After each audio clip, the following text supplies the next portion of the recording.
Hi students, today onwards we are continuing our classes in online mode. So our paper is environmental education. So in that paper, now onwards we are dealing with the environmental movements.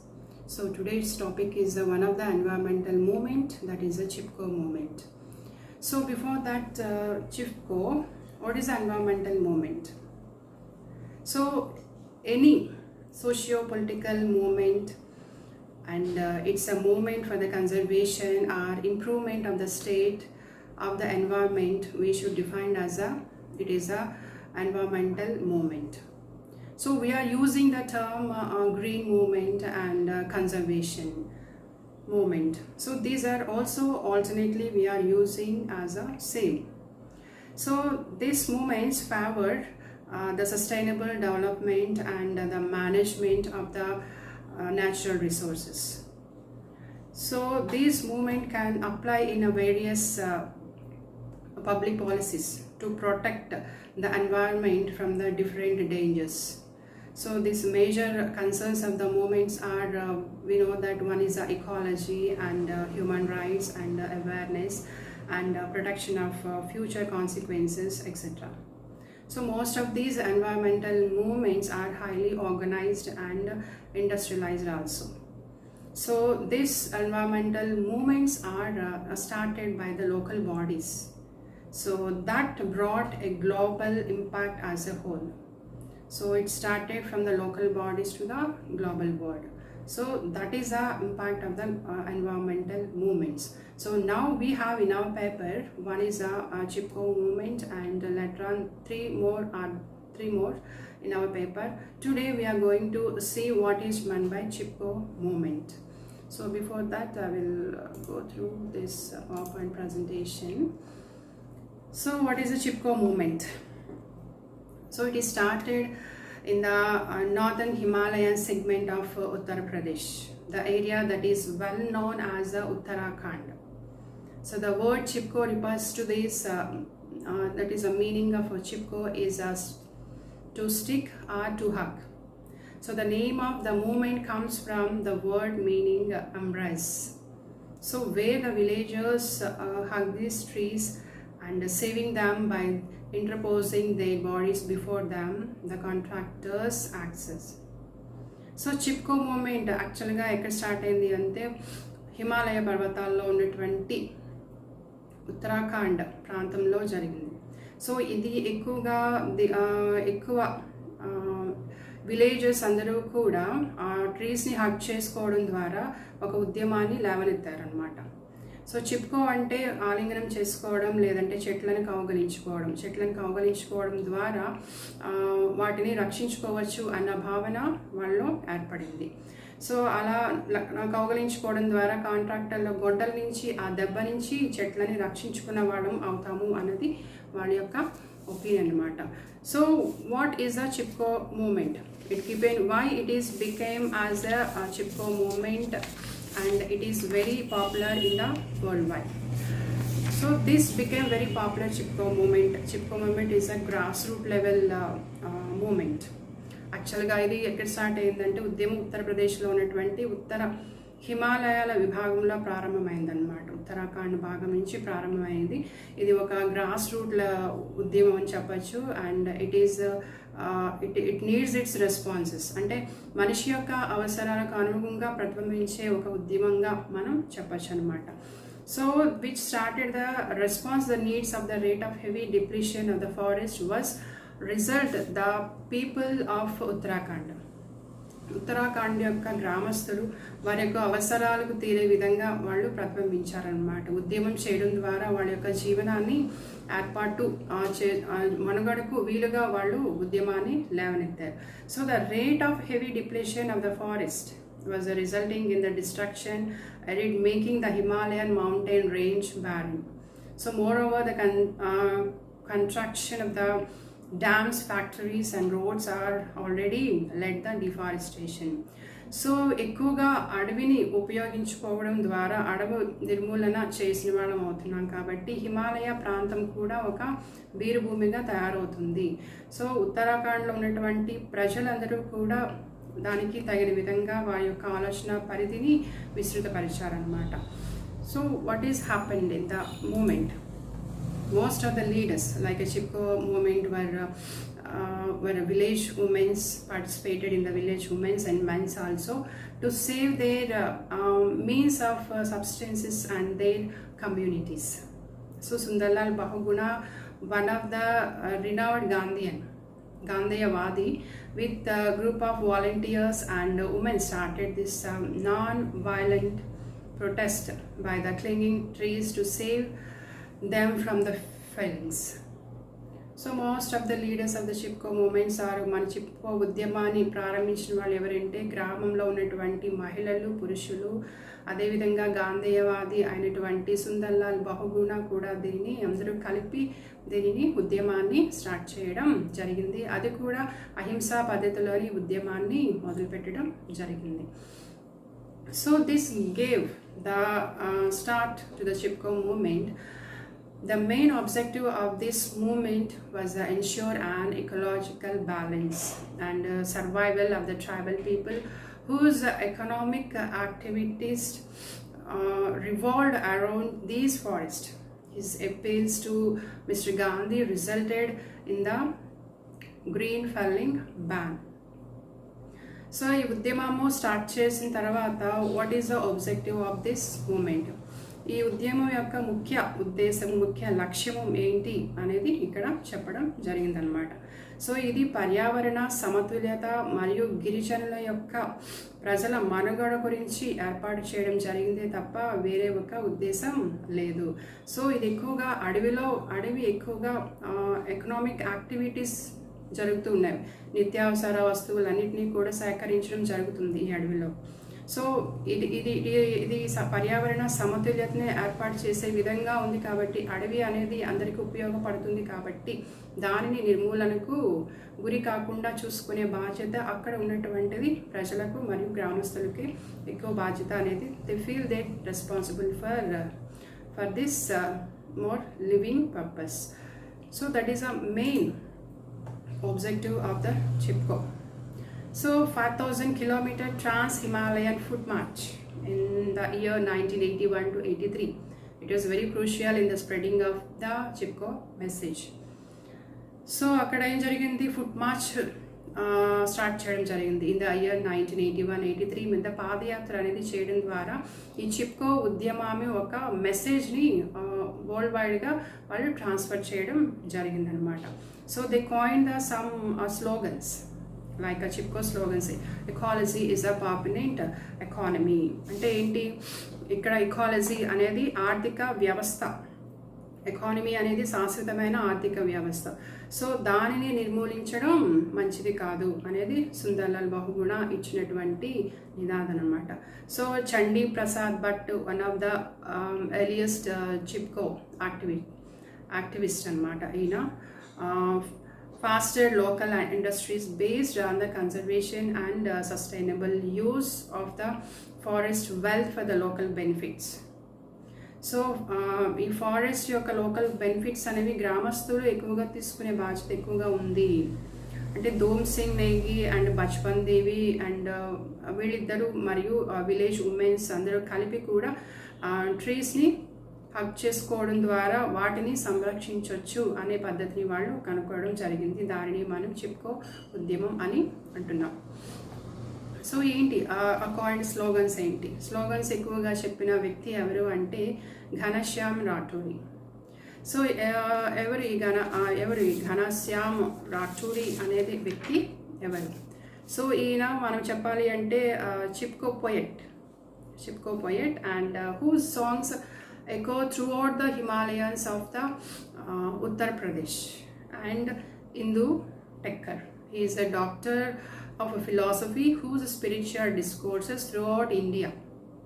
So on the ancient Sanskrit scriptures and on the comparative religion have stressed the unity and oneness of life.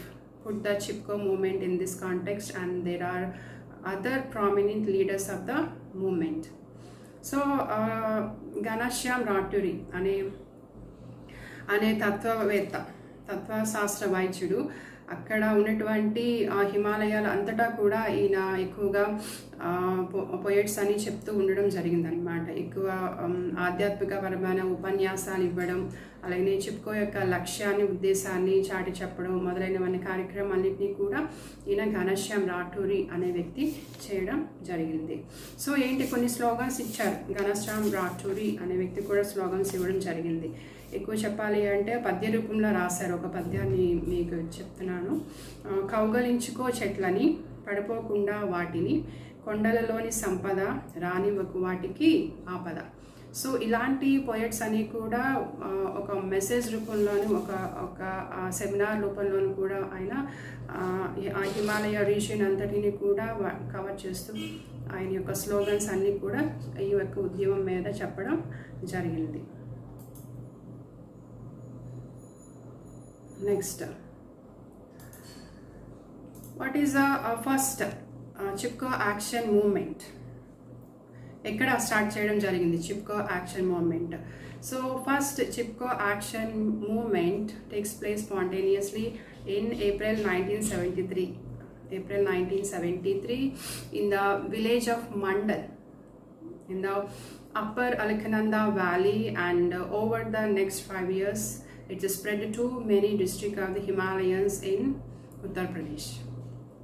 So it was sparked off by the government's decision to allot a plot of forest area in the Alaknanda valley to a sports goods company. So first Chipko action అనేది ఎక్కడ జరిగింది అంటే 1973లో అలక్నందా వ్యాలీలోని మండల్ అనే గ్రామంలో ముందుగా start చేయడం జరిగింది. So after 5 years it's spread to many districts of Himalaya ప్రాంతంలో ఉన్నటువంటి ఏరియాస్ అన్నిటికీ కూడా ఒక 5 సంవత్సరాల్లో ఇది స్ప్రెడ్ చేయడం జరిగింది. So the government taken the decision, government decision తీసుకుంది ఏంటంటే అలకనంద వ్యాలీ అనేది దానిలో గూడ్స్ కంపెనీ ఒకటి స్టార్ట్ చేయాలి అని గవర్నమెంట్ ఆర్డర్స్ని పాస్ చేయడం జరిగింది. So this angered the villagers because of their demand to use the wood for the making of agriculture tools only, and it had been denied earlier. So with the encouragement from the local NGOs and local government organization, and also DGSs, that means Dasoli Gram Swaraj Sangh, the women of the area, and under the leadership of an activist and Chandi Prasad Bhatt, went into the forest and formed a circle around the trees, preventing man from the cutting them down. So ఇలా చేయడం వల్ల government అనేది orders pass చేయడం వలన అక్కడ నివసిస్తున్న గ్రామ సభ్యులకి కోపం వచ్చింది. Because of their demands for making the agricultural tools had been denied earlier. అడవి ఉన్నది గ్రామస్తులకు, అక్కడ నివసిస్తున్న ప్రజలకు ఉపయోగకరంగా ఉండాలే తప్ప దానిని ఏ విధంగా నిర్మూలనకు సహకారం చేయకూడదు అనేది గ్రామస్తుల యొక్క నినాదం. So with the encouragement of the local NGOs, so local ఎన్జిఓస్ని సపోర్ట్ తీసుకున్నారు ఈ గ్రామస్తులు. నెక్స్ట్ దాసోలి గ్రామ స్వరాజ్ సంఘ్ అండ్ చాలామంది గ్రామంలో ఉన్నటువంటి ఉమెన్స్ అందరూ, లీడర్స్ అందరూ వచ్చారు. నెక్స్ట్ చండీ ప్రసాద్ భట్ కూడా వీళ్ళందరూ కలిపి అడవిలో ఉన్నటువంటి చెట్లను చుట్టూ కూడా వృత్తాకారంలో వాళ్ళు ఏర్పాటు చేయడం జరిగిందనమాట. So this is the against activity done by these villagers because of the order of the government. Okay.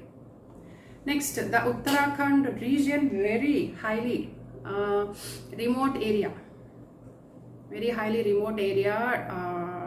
due to its precipitous slopes within the fragile soils. The area is highly resourced with the abundant water resources and forest. So the people living in the regions are farmers mostly, and the major occupations are terrace cultivation and animal husbandry. So the extensive network, okay, roads which have been built after the Indo-China border conflict. So its major accessibility to this region is easier. So after the government orders and they are against non-violent movement created by the villagers, and what happened, Uttarakhand ప్రాంతం అనేది ఎక్కువగా దాని యొక్క అవపాతం అనేది చాలా సన్నగా slope ఎక్కువగా ఉంటుంది, అలానే పెలిసైన నేల అన్నమాట అది ఆ ఏరియా. సో ఆ ఏరియా ఎక్కువగా కూడా it's rich in the water resources and also the forest regions ఎక్కువ, అంటే అటవీ ప్రాంత విస్తీర్ణం ఎక్కువగా ఉంటుంది, అలానే వాటర్ నీటి వనరులు కూడా ఎక్కువగా ఉండే ప్రాంతం అది. సో ఎవరైతే the people who are living that area, those are mostly are farmers, ఎక్కువగా రైతులు ఉంటారు, అలానే పశు సంవర్ధన ఎక్కువగా జరుగుతుంటుంది, అలానే టెర్రస్ అని సాగు చేస్తూ ఉంటారు అనమాట ఎక్కువగా. So that is the nature of that reason, Uttarakhand region. So అలాంటి ప్రాంతంలో ఇది ఏర్పాటు చేస్తాము అన్నది వీళ్ళకి కోపం తెప్పించే విషయమే. సో ఏం జరిగింది, మన ఇండో చైనీస్ బార్డర్ కాన్ఫ్లిక్ట్స్ అనేది వివాదం ఎప్పుడైతే జరిగిందో దాని తర్వాత అక్కడ రోడ్స్ అనేవి డెవలప్ చేయడం జరిగింది. సో ఇండో చైనా వివాదం తర్వాత రోడ్స్ డెవలప్మెంట్ ఎక్కువగా చేయడం, దాని నెట్వర్క్ అనేది పరిధిలో ఎక్కువగా తీసుకురావడం వలన it is attracted by the all people. Uttarakhand అనేది అట్రాక్ట్ చేయడం జరిగింది. So the development occurs because of this Indo-Chinese conflict. It's made the accessible region because of they forms the very well good roads and networks. So for that Uttarakhand region is well known to the everyone. Every industrials know that and they attracted that region. Okay, so as a result what happened, this Uttarakhand, which is known for the rich in minerals and soils and also the forest, attracted many entrepreneurs, and soon the area became the object of exploitation by these entrepreneurs. So some of the products of this, which is a region, was exploited with timber, limestone and magnesium, potassium, etc. So the major source of conflicts in this region was the exploitation of the forest by the entrepreneurs with the approval of the government. So what is going on? So every people focus on Uttarakhand region because of the region is due to this precipitous land soil, and they are rich in highly water resources, and they are rich in forest regions. Because of the entrepreneurs are attracted this region. Okay, so పారిశ్రామికవేత్తల యొక్క వారి యొక్క దృష్టి దీనిపై పడిందనమాట. So దీనిపై పడడం ద్వారా ఏమైంది, అక్కడ ఉన్నటువంటి ప్రొడక్ట్స్ ఎక్కువగా టింబర్ ఎక్కువగా దొరుకుతుంది, సున్నపురాయి లైమ్ స్టోన్ దొరుకుతుంది, మెగ్నీషియం, పొటాషియం, ఇవన్నీ కూడా rich in the soil. So ఇవన్నీ కూడా దోపిడీకి గురి అవుతూ ఉండేవన్నమాట. అంటే అటవీ సంపదను ఎక్కువగా దోపిడీకి గురి చేయడం జరుగుతుంది. అది ఏదో విధంగా మార్కెట్లోకి వెళ్ళిపోతుంది, కానీ అక్కడున్న ప్రజలకు ఉపయోగకరంగా ఉండటం లేదు. That is a main reason. So entrepreneurs will approval from the government సహకారంతోనే ఈ పారిశ్రామిక ఇంకా వారు అభివృద్ధికి తగిన విధంగా అక్కడున్నటువంటి ఈ మినరల్స్ అని, ఈ సోర్సెస్ అని బయటికి వెళ్ళిపోవడం జరుగుతుంది. కాబట్టి అడవి వినాశనానికి గురి అవుతుంది. కాబట్టి అలా చేయకూడదు అని గ్రామస్తులు అందరూ కలిపి ఈ నాన్ వైలెన్స్ మూమెంట్ని ఇంకా ఇంప్రూవ్మెంట్ చేశారు. అలానే చాలామంది NGOs, గ్రామ సభ సభ్యులు అండ్ ఇంకా మిగతా వాళ్ళ సపోర్ట్ ద్వారా ఈ ఉద్యమాన్ని ఇంకా ఎక్కువ చేయడం జరిగిందనమాట.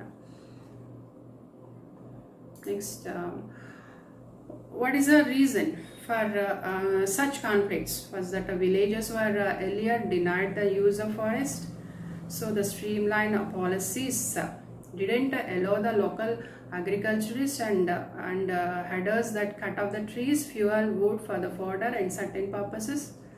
So instead of this, we told that the trees, fallen branches would serve their needs, and the agricultures and herders and could cut trees only for the construction for the houses only. So for market houses and for making implements. So these policies were reframed and claiming that the overuse and misuse of the forest was causing deforestation. అక్కడ ఉన్నటువంటి villages కూడా దేన్ని accept చేస్తారు, వాళ్ళకి సంబంధించిన వరకు వాళ్ళకి అవసరమైన అంటే వాళ్ళు ఇల్లు నిర్మించుకోవడానికి కలపని వాడచ్చు. అలానే వాళ్ళకి సౌకర్యంగా అంటే వాళ్ళకి ఏమైనా పనిముట్లు తయారు చేసుకోవడానికి, వ్యవసాయానికి తగినన్ని పనిముట్లను తయారు చేసుకోవడానికి కూడా వాళ్ళు అడవిని ఉపయోగించుకోవచ్చు. ఈ 2 పర్పస్కి ఎక్కువగా వాళ్ళు వాల్యూ ఇస్తారు, విలువ చేస్తారు. సో మిగతా వాటిని కలపని వినియోగించుకోవడం కుదరదు. That is a rule in that villages also. So they don't cut this only for the wood or fodder for this certain other purposes. So here they can't allow these people for the cutting the trees only for the fuel wood for the fodder. Not only this, they can use this wood for making the houses and framing some kinds of use of instrument to this farmers. So here what is going on, they are allowing for the usage of their living purpose, not only to other purposes.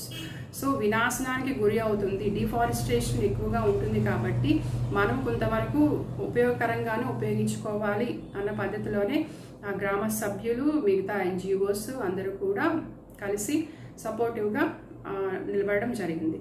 So more over the timber and the charcoal contractors conspired among them and blamed the local people for the deforestation. So the villagers with the help of social workers and established labor and small scale producers, cooperators with the aim of allowing local people to share the benefits of this development. So ఏం జరిగింది ఇక్కడ, villages కూడా అక్కడ గ్రామంలో ఉన్నటువంటి social workers help తీసుకోవడం లేదు, స్థానికంగా వాళ్ళు కోఆపరేటివ్ సంస్థలని ఏర్పాటు చేసుకోవడం, అలాగే చిన్న తరహా సంస్థలను కూడా వాళ్ళు ఏర్పాటు చేసుకుని అక్కడ ఉన్నటువంటి కలపను వినియోగకరంగా ఉపయోగించుకోవచ్చు అన్న ఆలోచన వాళ్ళకి కలిగింది. అంతే తప్ప మిగతా వాటికి ఉపయోగకరంగా ఉండకూడదు అన్నది వాళ్ళ యొక్క ఆలోచన అన్నమాట. So there continued long arguments and between the villages and the timber contractors, social workers and the personnel of a forest department. So the first spark of movement started in 1972 at Gopeshwar in Chamoli district, when a local cooperative was not given permission to cut 12 ash trees for the purpose of building houses to a sports goods manufacturing company for the purpose of making bats and tennis rackets.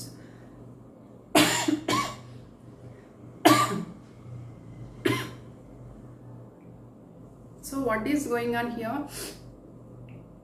Timber contractors ఏం చేశారంటే అక్కడ ఉన్నటువంటి సహకార సంస్థలను కానీ, next small scale industry వాళ్ళని కానీ వాళ్ళని యాక్సెప్ట్ చేయలేదు. ఫారెస్ట్ డిపార్ట్మెంట్ వాళ్ళు ఈ టింబర్ని ఈ విధంగా ఉపయోగించుకోవచ్చు అనే అంశాన్ని యాక్సెప్ట్ చేయలేదు. అలానే వాళ్ళకి అవసరమైనటువంటి ఒక 12 బూడిద చెట్లు కూడా వాళ్ళని తీసుకోవడానికి వీల్లేని విధంగా చేసింది ఈ సోషల్ ఫారెస్ట్ డిపార్ట్మెంట్ వాళ్ళు.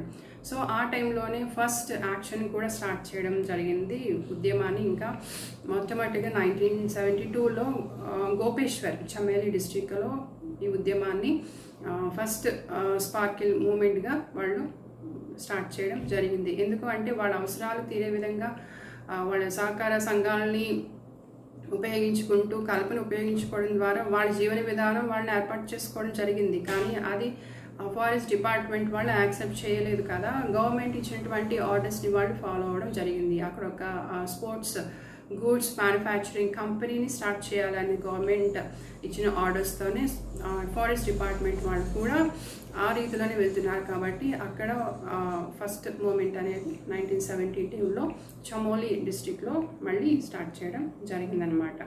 So the villages appeal to the government went in vain. In protest, the villagers adopted a non-violent movement and they struck themselves to the trees to protect them from being felled. So the villagers were successful in their effect, and the government cancelled the permit given to the sports goods manufacturing company. Thus started the Chipko movement. So villages adapted ఇంకా ఎక్కువ చేయడం ద్వారా villages అందరూ కలిపి ఈ అహింస నినాదాన్ని ఎక్కువ చేయడం ద్వారా గవర్నమెంట్ అనేది ఈ యొక్క స్పోర్ట్స్ గూడ్స్ కంపెనీని ఏర్పాటు చేయడానికి నిరాకరించింది. So that is we can call it as a Chipko movement. ఈ ఉద్యమాన్ని మనం చిప్కో ఉద్యమం అని అంటాం అన్నమాట.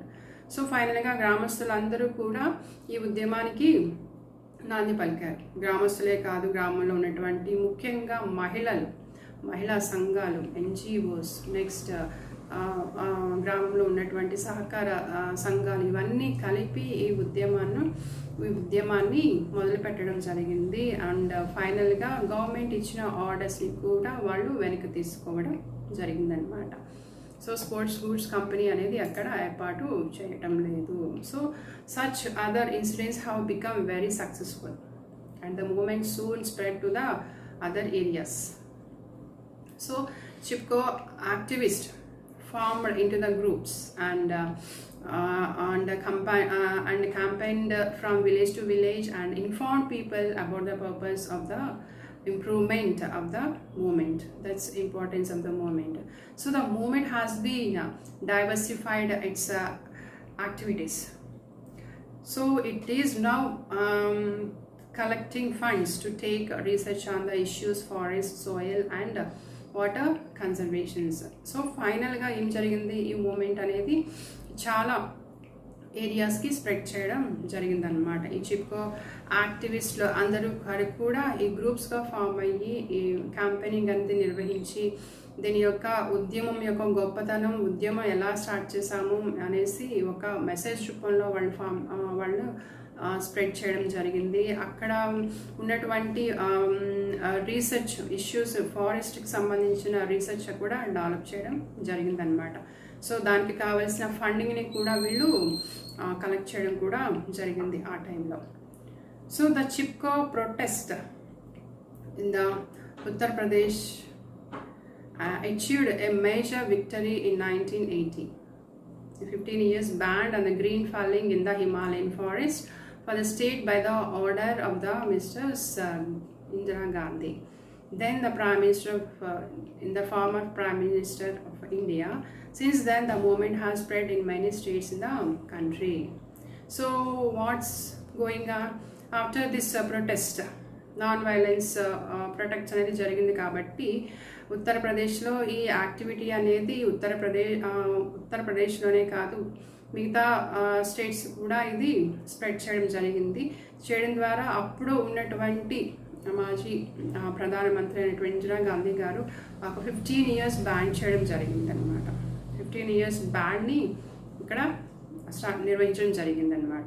సో దాని ద్వారా వాళ్ళకి కావాల్సినటువంటి యాక్టివిటీస్ని కానీ, వాళ్ళకి కావాల్సిన ఫారెస్ట్ రీసెర్చ్కి సంబంధించినటువంటి ఫండ్స్ని కలెక్ట్ చేసుకోవడం కానీ చాలా అభివృద్ధికరంగానే జరిగినాయి అన్నమాట. So in this edition to the 15-year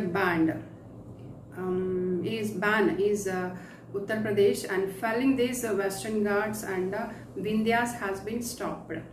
So it has been generated pressure for the natural resource policy that is sensitive the people needs and ecological requirement. అంటే పర్యావరణ సమతుల్యత అనేది ఉండాలి కాబట్టి ఈ ఉద్యమాన్ని అక్కడితో ఆపేయడం జరిగిందనమాట. అలానే అప్పుడు ఉన్న గవర్నమెంట్ కూడా చాలా సపోర్టివ్గా వాళ్ళకి కావాల్సిన విధంగానే చేసుకోవచ్చు అన్న ఆర్డర్స్ని కూడా ఇవ్వడం జరిగిందనమాట. So that is a ban of the 15 years made by the government of Indira Gandhi in those days. So that is a non-violence protest. So thus finally Chipko movement is an important environmental movement. We can say it is one of the environmental movements. So many movements are there, environmental movements like Chipko movement, Silent Valley Revolution, and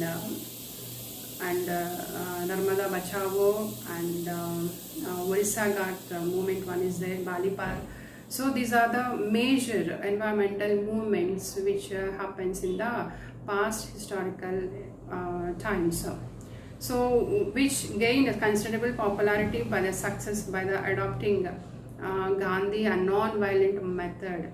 so Gandhi non violent మెథడ్ని use చేయడం ద్వారా ఆ ఉద్యమం అనేది సక్సెస్ఫుల్గా run చేయగలిగారనమాట. So that movement paved the way for many such environmental movements in the country. So అది ఒక సక్సెస్ఫుల్ ఎన్వైరన్మెంటల్ మూమెంట్గా నిలబడడం జరిగిందనమాట. ఇది ఎగ్జాక్ట్గా యాక్చువల్గా బిష్నోయి సమాజం, రాజస్థాన్లో ఉన్నటువంటి బిష్నోయి సమాజము చాలా సంవత్సరాల క్రితం అంటే 260s ఇది స్టార్ట్ చేయడం జరిగింది. అంటే ఆ సమాజంలో ఉన్నటువంటి గ్రామ సభ్యుల్లో ముఖ్యంగా మహిళలు ఈ యొక్క ప్రోగ్రామ్ని ఈ యొక్క ఉద్యమాన్ని స్టార్ట్ చేయడం జరిగింది. అలానే గ్రామంలో ఉన్నటువంటి చెట్లను నరికివేస్తూ ఉన్నప్పుడు మహారాజు ఇచ్చిన ఆజ్ఞల మేరకు గ్రామంలో ఉన్నటువంటి చెట్లను కొట్టివేయడం ద్వారా ఈ మహిళల ముందుగా ఈ ట్రీస్ని పట్టుకోవడం ద్వారా ఈ ఉద్యమం స్టార్ట్ చేయడం జరిగింది అనేది హిస్టరీ మనకి చెప్తుంది అనమాట. సో ఆ ఉద్యమాన్ని మళ్ళీ రైజ్ చేయడం జరిగింది 1972లో జరిగిందనమాట. So many activist are supported this movement to the villages, especially women. So they are already successed in this movement, and we are reading and we are learning this Chipko movement is one of the environment movement. So for this we are concluding today. So tomorrow we meet you again, students, for the new topic. Thank you.